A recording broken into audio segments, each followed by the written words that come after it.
અત્યાર સુધીમાં તો વિજયે ગીતાને ટોર્ચર કરીને ખતમ કરી દીધી હશે ને? બેટા, ટોર્ચર કરવું અને ખતમ કરવું બંનેનો મતલબ અલગ જ હોય છે.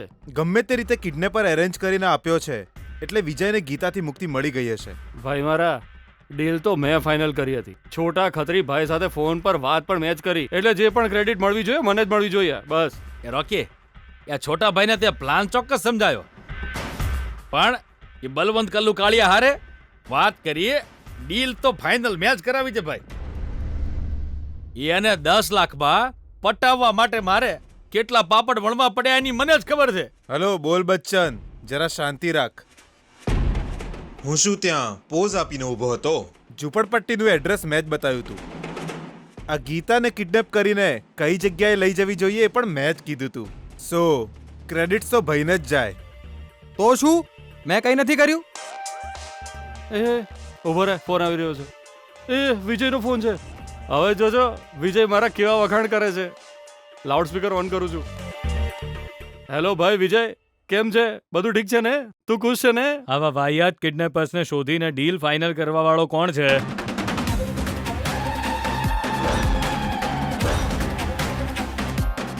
બકા, હું થયું? શું વાત છે? કોણ છે આ બળવંત કલ્લુ કાળિયો?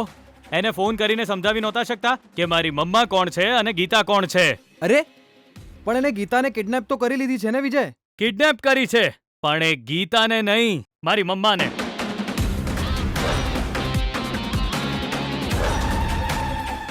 ગીતાની ધોલાઈ થવાને બદલે મારી મમ્માની ધોલાઈ થઈ ગઈ છે. એટલું જ નહીં, મારી મમ્માને કિડનેપ કરીને એ મારી પાસે 1 કરોડ 8 લાખ માંગી રહ્યા છે. છોટા ખત્રીને મેં ફોન કર્યો તો એણે કીધું તારા ફ્રેન્ડ્સે ફોન કર્યો નથી, એણે કોઈ બીજાને ફોન કર્યો હશે. મારું નામ મિસયુઝ ના કરશો એમ કરીને ફોન કાપી નાખ્યો. કોને ફોન કર્યો તો તમે લોકોએ? કયા વાહિયાત માણસને આ કામ સોંપ્યું હતું તમે? યાર ભૂલ થઈ ગઈ. મારા એરિયાના એક ભાઈએ આ બળવંત કલ્લુ કાળિયાનો નંબર મને આપ્યો હતો. મતલબ કોણ છે, કેવો છે, જાણ્યા વગર જ અજાણ્યા માણસને કામ આપીને મારી મમ્માને ફસાવી દીધી તમે. જો મારી મમ્માને કંઈ થયું છે ને તો હું તમને છોડીશ નહીં. એક એકની ચામડી ઉખાડી નાખીશ. બોલી નાખ્યું, ચીસો પાડી, કોમ થયું. હું ફાયદો થયો એમને સંભળાઈ ન? આગળ શું કરવાનું છે વિજય?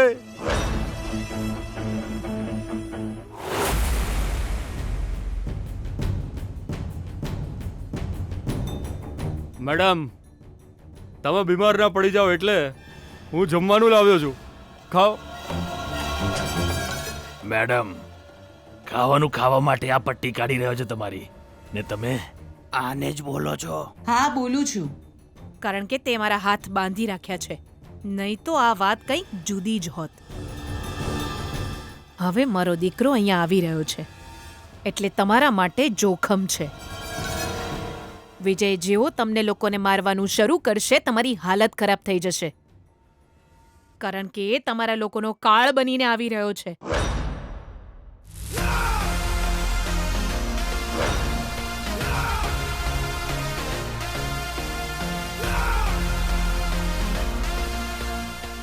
તમારા એવા હાલ કરશે કે તમે જીવનભર નહીં ભૂલો.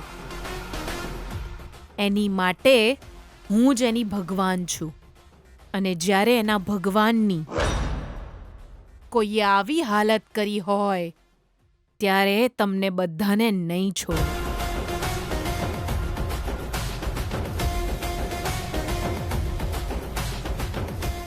નર્કમાં જવા માટે તૈયાર થઈ જાઓ. એ તું છે? હું થોડો શાંત બેઠો તો તું તો ભાષણ આપવા માંડી. હવે પટ્ટી ખોલી કે તું ખાવાનું ખાઈ શકે, અમને ભાષણ આપવા માટે નહીં. એ મોઢું શું જુએ છે મારું કવડાવાને? આલે ખા. મારે નથી ખાવું. જો સીધી રીતે નહીં ખાય ને તો તને જબરજસ્તી ખવડાવવું પડશે અમારે. ખબર છે કેમ? કારણ કે પૈસા મળે ત્યાં સુધી તને જીવતી રાખવાની છે. ખબર પડી ને? એ મોઢું બંધ કર. જે આવી રહ્યો છે એ પૈસા લઈને નહીં, તમારા બધાનું મોત બનીને આવી રહ્યો છે. હવે તમે લોકો નહીં બચી શકો. કેમ તારો દીકરો અમને મારવા માટે ફોજ લઈને આવી રહ્યો છે કે શું? તું આટલું બધું કેમ ઉડી રહી છે? મારા દીકરાની સામે તમે કંઈ નથી. એને ફોજની જરૂર નથી. એ એકલો જ એક ફોજ છે.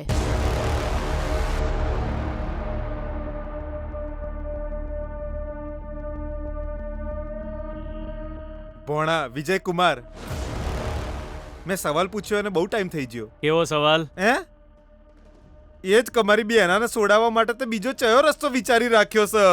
બીજો રસ્તો ક્યાં છે મામા? આપણે 1 કરોડ 8 લાખ અરેન્જ કરવા જ પડશે. ચોથી અરેન્જ કરે?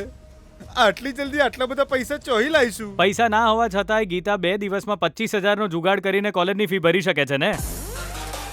તો આપણે પૈસાવાળા 1 કરોડ 8 લાખ રૂપિયાનો જુગાડ ના કરી શકીએ?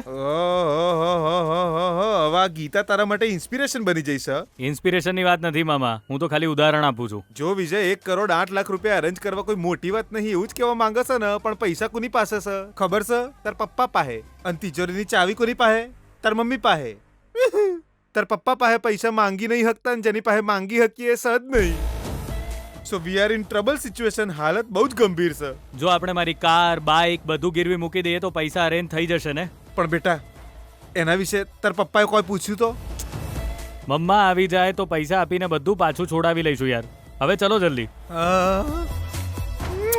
બહુ સમજદાર છે તું. પૈસા ચોહીને કેવી રીતે આવશે એ બધું તને ખબર છે. મને તો મારી બેના જોઈએ બસ. તમે વાતો જ કર્યા કરશો કે કારમાં પણ બેસશો? કાર સ્ટાર્ટ કર, હું બસ બેહું જ છું.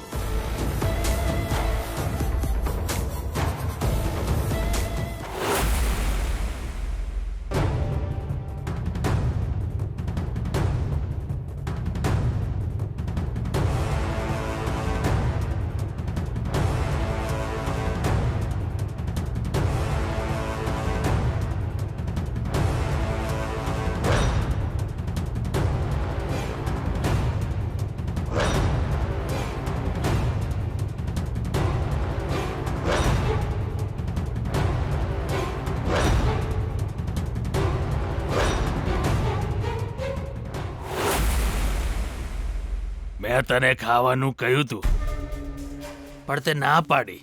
કેમ? ચરબી છે તને. તમારા લોકોની ધોલાઈ થઈને જ રહેશે. રાહ જોવો. કોણ મારશે? મારો દીકરો. હેલો મેડમ, જો એનામાં મારવાની તાકાત હોત ને તો એની પત્નીને કિડનેપ કરવાનો કોન્ટ્રાક્ટ અમને ના આપતે. એમાં એવું છે, જેને દરેક કામ પૈસાથી કરાવવાની આદત હોય એનામાં તાકાત બિલકુલ ના હોય. એ તો મારો દીકરો આવશે એટલે તને સમજાશે કે આ વાત સાવ ખોટી છે. એની મમ્માને જરાય તકલીફ પડે તો એનાથી સહન નથી થતું. મેડમ, આ તમે કંઈક વધારે જ બોલી રહ્યા છો. હું તો હજી પણ વધારે બોલીશ. તમારા લોકોની સામે બેસીને ગીતો ગાવા માટે નથી આવી હું. હા, ગીત. આઈડિયા તો મસ્ત આપ્યો. એ ગુગરો, આ મેડમ પાસેથી એક ગીત ગવડાવો. Okay boss. ચલ ગા, ગીત ગા. અરે એક મસ્ત ગીત ગાને. આમને નાચવાનું મન થવું જોઈએ. ગા. એ ગુંગરો, ગુસ્સો નહીં. આપણે તો પૈસાથી કામ છે. મારા દીકરાને આવવા દો. ત્યારે તમને લોકોને પૈસા નથી મળવાના. તમારા લોકોની લાશ અહીં પડી હશે.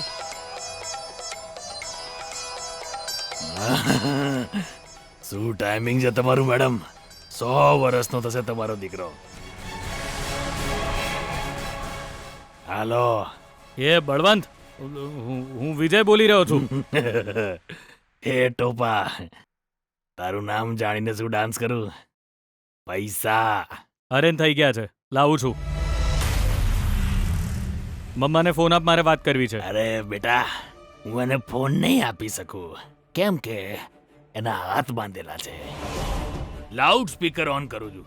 ભાઈ તારે જે કહેવું હોય એ કહી દેજે. ઓકે? મમ્મા તું જરાય ડરતી નહીં, હું આવું છું. હા ને હું પણ આવી જ રહ્યો છું. બેના કુ હું સિતારા. હું પણ આવું જ છું બેના, પૈસા લઈને આવું છું, બીતી નહીં. પૈસા લાવવાની તમારે કોઈ જરૂર નથી. તમે લોકો અહીંયા આવો, આ લોકોને મારો ને મને છોડાવો. તમારાથી ન થાય તો પોલીસને લઈને આવો. એ લોકો અહીં આવીને આ બધાનું એન્કાઉન્ટર કરીને ફેંકી દેશે. તમે લોકો આમની વાત ન સાંભળશો. અરે બેના શાંત બે, તું કિડનેપ કરવા વાળો પ્રેમચંદ નહીં, બળવંત છે, રાક્ષસ છે બેના. આ કોણ છે? અરે કોમન સેન્સ ની વાત કરે છે. હાલત શું છે એને સારી રીતે ખબર છે. મારા વિશે કહ્યું. Thank you Balwant. જો ત્યાં જે છે ને એ મારી બેના છે, એટલે તારી એ બેના જ થઈ સમજ. વિજય, જરૂર પડે તો તારી સાથે પોલીસને લઈને આવજે, નહીં તો આવતો જ નહીં. મારી વાત આને સમજણ ચમ નહીં પડતી બેના. હા બેટા, જો પોલીસને લઈને આવવાનો હોય ને તો સાથે એક એમ્બ્યુલન્સ પણ લેતો આવજે. કેમ ખબર છે ને, તારી માની લાશ લઈ જવા. એ એ એ એ, આવું ના કર, મારી વાત સાંભળ. તો પછી લઈને આવને પૈસા. અરે થઈ ગયા છે, હું જલ્દી લઈને આવું છું. વેરી ગુડ બેટા, હું તને લોકેશન મોકલું છું. તારી કાર થોડી દૂર જ ઊભી રાખજે ને ત્યાંથી ચાલીને આવજે. તારી સાથે કોઈ છે એ વાતની થોડીક પણ શંકા થઈ તો અહીં તારી માની લાશ મળશે.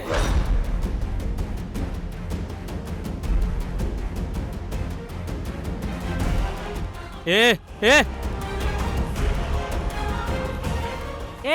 એ બૂમ ના પાડવે. હવે તું અહીંયાથી ત્યારે જ બચીને જઈશ જ્યારે મને પૈસા મળશે. એના વિના તું નહીં જા અહીંથી. અહીંયા કોઈ નહીં આવી શકે.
એ બંટી, બંને પરિસ્થિતિમાં આપણને પૈસા તો મળશે જ.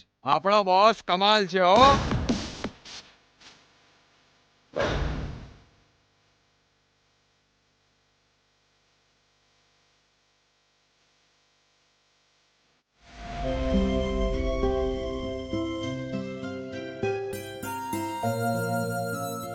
સુશીલા, આજે હિંમત નામની ચીજ છે એ ક્યાંથી આવે છે એની તને ખબર છે ખરી? કેમ, કોઈએ પૈસા લઈને એનું વ્યાજ નથી ભર્યું? મારી આખી જિંદગીમાં ના તો મેં પૈસા લીધા છે ને ના કોઈ વ્યાજ ભર્યું છે. આ તો મેં કોઈકને 5,000 રૂપિયા આપ્યા હતા. અરે પણ એળો પાછું આપવાનું નામ જ નથી લેતો. તો હવે શું કરું એવું વિચારીને 2-3 વાર એને પૂછી લીધું મેં. તો એણે તો મને ધમકી આપી દીધી આળાએ. તમે ઘરમાં તો બધા પર વરસતા રહો છો, એના પર પણ થોડું વરસવું જોઈએ ને. અરે રે રે રે, આ શું બોલી રહી છે તું? અરે એ તો આસપાસના ગુંડાઓ સાથે બેસવા વાળો વાહિયાત માણસ છે સુશીલા. એ ગમે તેવો હોય, શું ફેર પડે છે? પૈસા તો લીધા જ છે ને. હા લીધા છે, પણ એને વળીને પૈસા લેવાની હિંમત જ નથી મારી. મને પૂછવાને બદલે ગીતાને જ પૂછી લો. સુશીલા ઊભી રહો તો. અરે ફરીથી ક્યાં ગીતાને વચ્ચે ના યાર. વાત વચ્ચે લાવવાની નથી.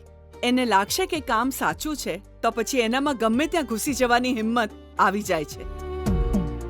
એ જરાય શરમાતી નથી. ડર્યા વગર પૂછવાનું હોય એ પૂછી જ લે છે, અને જે પણ કરે છે સાચા મનથી કરે છે. આપણી અંદર હિંમત ના હોય ને તો દરેક કામમાં ડર લાગે. ઓહો, એટલે મારી અંદર હિંમત નથી એવું કે છે તું? હિંમતની તો ખબર નથી, પણ સ્વાર્થ તો જરૂર છે. નહીં તો તમે તમારી જ દીકરીને મુશ્કેલીમાં નાખીને આ રીતે કંઈ જ કર્યા વિના ચૂપચાપ ન બેસી રહો. ચૂપચાપ બેસવું કેટલું મુશ્કેલ હોય છે તને ખબર નથી સુશીલા. એના માટે પણ બહુ જ બધી હિંમત જોઈએ છે. હું છે ને એક જ જગ્યાએ સ્થિર થઈને ટકી રહેવા વાળો માણસ છું. તમારા લોકોની જેમ અહીં તઈ જમ્પ નથી મારતો હું. તમે ગમે તે કહો, પણ હું તમારા વિશે એક જ વાત કહીશ. તમારા ફાયદા માટે તમારી દીકરીને જમ્પ કરાવી રહ્યા છો, બસ.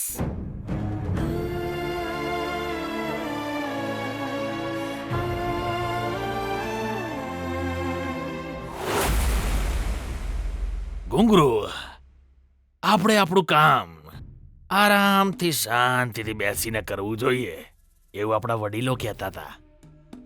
બોસ, અમે એ જ તો કરી રહ્યા છે ને. કરી નથી રહ્યા, હું કરાવી રહ્યો છું તમને.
ઝાંઝરનો અવાજ આવે છે.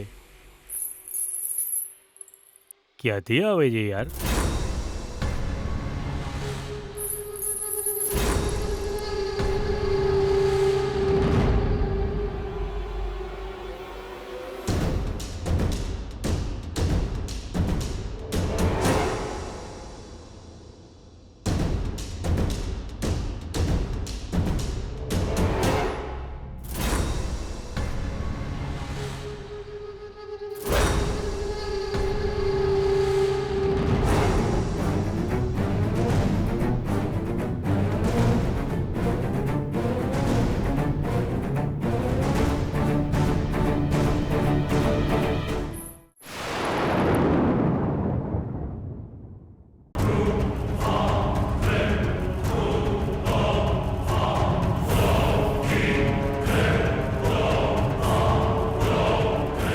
આ ઝાંઝરનો અવાજ ક્યાંથી આવી રહ્યો છે?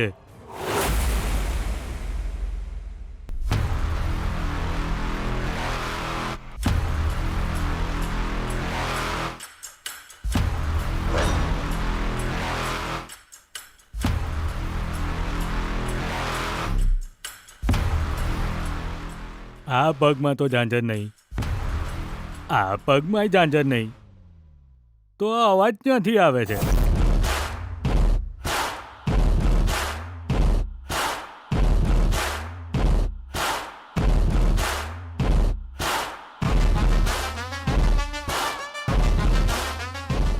ક્યાંથી આવે છે અવાજ?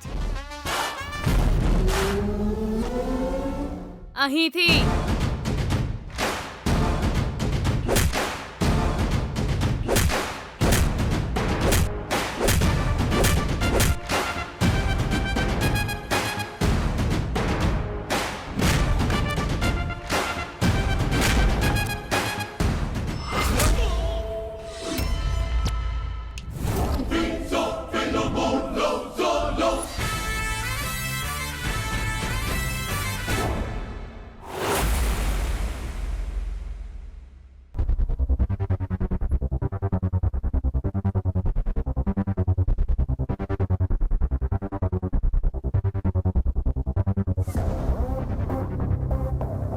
એ બંટી એ તાલા આળસુ કામ ચોર ઘોડા વેચીને ઊંઘી રહ્યો છે થુ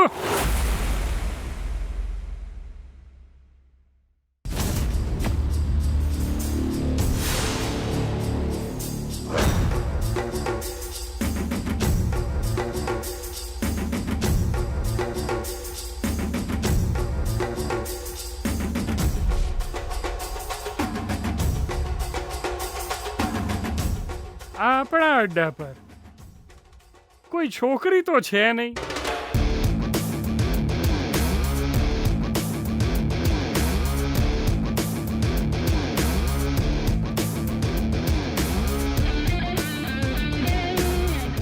તો આ દુપટ્ટો ક્યાંથી આવ્યો કોનો હશે આ દુપટ્ટો